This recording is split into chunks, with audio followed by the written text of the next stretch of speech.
Magandang hapon mga ka-happy hour. Narito ang mga balita para sa MBC TV Network News Update 5 PM edition. Panibagong oil price hike asahan ngayong araw. Huling haharap sa dagdag presyo ang mga motorista ngayong linggo matapos i-anunsyo ng ilang kumpanya ng langis ang panibagong pagtaas ng presyo ng produktong petrolyo. Ayon sa abiso ng Shell Pilipinas Corporation, magpapatupad ito ng price hike simula kaninang alas 6 ng umaga at tataas ng 80 centavos sa kada litro ang gasolina, 1 peso and 60 centavos ang diesel, at 1 peso and 10 centavos naman ang kerosene. Ito na ang ika-4 na sunod na linggo ng pagtaas ng presyo ng gasolina, habang ika-6 na linggo naman ang sunod-sunod na pagmahal para sa diesel at kerosene. Sa ngayon, wala pa namang inilalabas na pahayag ang iba pang oil companies kung susunod din sila sa panibagong taas presyo. Nauna nang nagbabala ang Department of Energy Oil Industry Management Bureau na posibleng tumaas ang presyo ng petrolyo ngayong linggo. Ilan sa mga dahilan na binanggit ng ahensya ay ang mabagal na pagbangon ng produksyon sa Tengiz oil field sa Kazakhstan, ang tumataas na risk premium kaugnay ng Iran, at ang desisyon ng OPEC Plus na pansamantalang ihinto ang pagtaas ng oil output.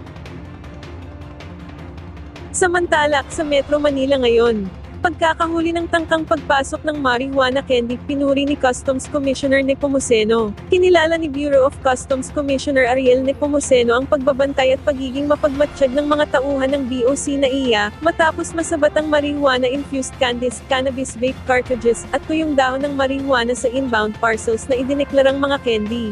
Ayon sa BOC, nangyari ang pagkakasabat sa Central Mail Exchange Center sa Pasay City bilang bahagi ng pinaigting na border protection at kampanya kontra iligal na droga, na flag ang mga padala dahil sa kahina-hinalang indikasyon, kaya isinailalim sa physical examination.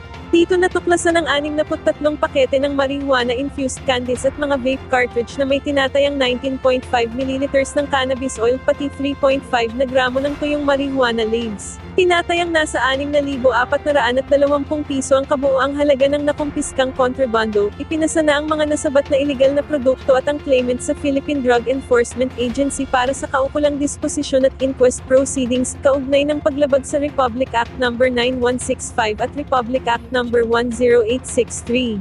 Sa pahayag ni Nepomuceno, patunay aniya ang insidenteng ito na tuloy-tuloy ang pagbabantay ng BOC laban sa pagpasok ng iligal na droga, lalo na sa pamamagitan ng postal at courier channels, upang maprotektahan ang publiko at masiguro ang seguridad sa hangganan. Ating alamin ang mga latest update mamayang alas 5:30 ng hapon sa programang Metro Manila Ngayon, Afternoon Edition. At yan ang mga balita para sa MBC TV Network News Update 5 PM edition. Samahan ninyo kami bukas mula alas 9 ng umaga hanggang alas 5 ng hapon.